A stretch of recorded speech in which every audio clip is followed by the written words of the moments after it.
Sekuphele izinyanga ezine lomphakathi uphila ngokwesaba. Kusolwa ukuthi kunomuntu oma emhumeni ekuseni elinda abesifazane abadlulayo. Esinye isisulu sithi sakwehlela lokhu sibheke emsebenzini.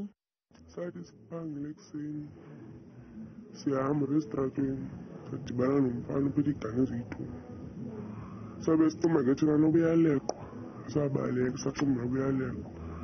Wabele wanqala ukuthi sifake ehangini. Safika ehangini wafuna ifoni. Samnika ifoni. Ngoko waphindwa sihambelisa kancinci wasabanye nawe emnyama. Wakhululwa limasemunca.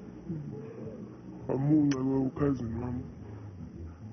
Beza nakum ngathi mina xa ngizomunca nagapha. Ngokusho komholi womphakathi bayisishagalolunye abesifazane aseke behlelwa yilo mshophi. Umphakathi uthi ukhathele uhlukunyezwa yilo muntu. Bathi ngubhuti omhlophe onehwanqa. Mina ndicinga uba ke ngumuntu olapha. Qha ngelishwa inoba kasahlali apha. Ngoba wonke umuntu uthetha into enye. Ikhansela likhathazekile ngokwenyuka kwezibalo zabantu abanukubezwayo kule ndawo. Uloyiko lwami abahlali beke bamfumana ngokwabo.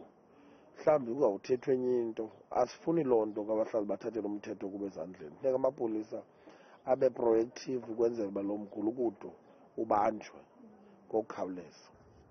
Ikhansela leward lisazoba nomhlangano nomphathi wesiteshi samaphoyisa ukuze amaphoyisa eqinise imizamo yawo yokubopha lo muntu.